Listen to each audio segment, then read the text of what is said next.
For an opening statement. Human trafficking is a multi-billion-dollar industry. It enslaves approximately 25 million men, women, and children worldwide through sexual exploitation, domestic servitude, and forced labor. It's important to understand there's no one face of human trafficking. Truth is that traffickers do not discriminate when it comes to their victims. Victims can come from any background, of any age, like a teenage girl who ran away from home, only to be beaten, drugged, and forced to walk the streets. The migrant worker who paid a smuggler to help him cross the border only to be forced into manual labor. Or an elderly woman lured by the promise of work in America and forced to spend endless hours cleaning the mansion of her captors. These examples are all too common.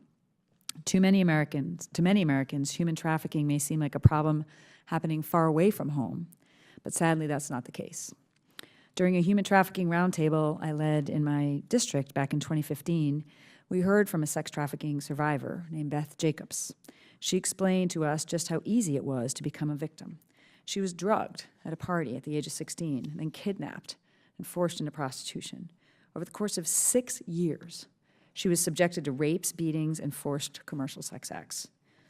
I worked with Beth when I was serving on the Pima County Women's Commission, and I've been inspired by her courage as a survivor of these unconscionable crimes.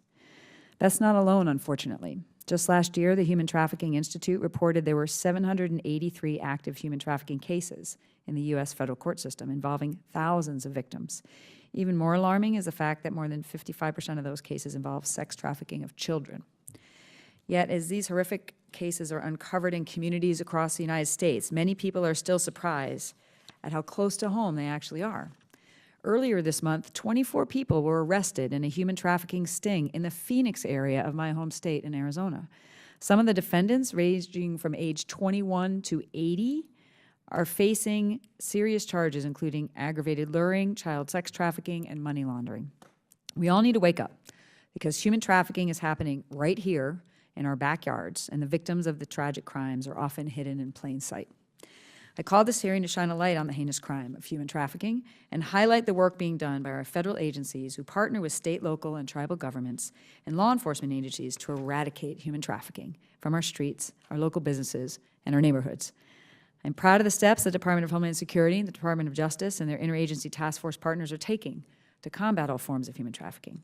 At the federal level, the Human Smuggling and Trafficking Center serves as a clearinghouse for intelligence related to human trafficking. Representatives from DHS, DOJ, State Departments sit side by side, providing law enforcement partners with timely information on the trends and pushing out actionable case intelligence to jumpstart and bolster criminal investigations.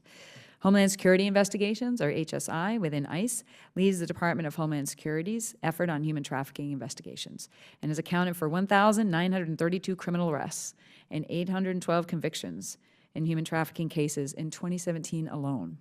The DHS Blue campaign, which was formally authorized, signed into law in February of this year, I was at the signing, thanks to the leadership of our chairman, McCall, is a unified effort by the department to conduct outreach and enhance awareness of trafficking and provide training and materials to those in the best position to identify the victims.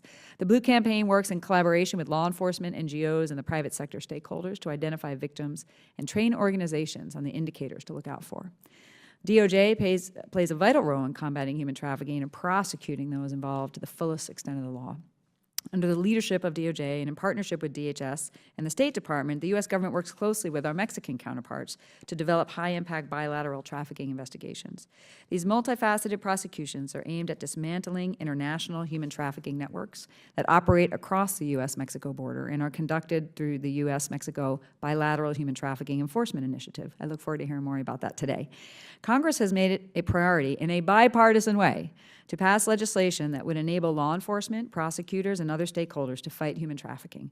To name a few, over the last few years, we've reallocated existing grants for human trafficking deterrence and victim support, made it a federal crime to knowingly advertise for the commercial sex exploitation of minors and trafficking victims, enhanced the ability of healthcare professionals to identify victims, and provided the financial industry more tools to detect and deter money laundering attached to human trafficking. Criminals engaged in trafficking range from amateur, family-run organizations to sophisticated transnational organized crime syndicates. It's critical that we prosecute trafficking offenders who victimize vulnerable populations. We must support efforts to raise awareness and educate those who work in law enforcement, at ports of entry, in healthcare, in child protective services, and elsewhere to identify trafficking. We must also ensure that victims receive the care they need after they've been rescued. This is a complex and multifaceted problem. There are no quick or easy solutions, but I do take comfort in knowing that the brave men and women within the Department of Homeland Security and DOJ are tracking these criminals down and saving these victims. I look forward to hearing from our federal and tribal witnesses today on their experiences in combating human trafficking and what more we have to do. It's my hope, with the help of your testimony, we will raise awareness on this issue and identify solutions that will have an impact on human trafficking throughout the nation. The chair now recognizes the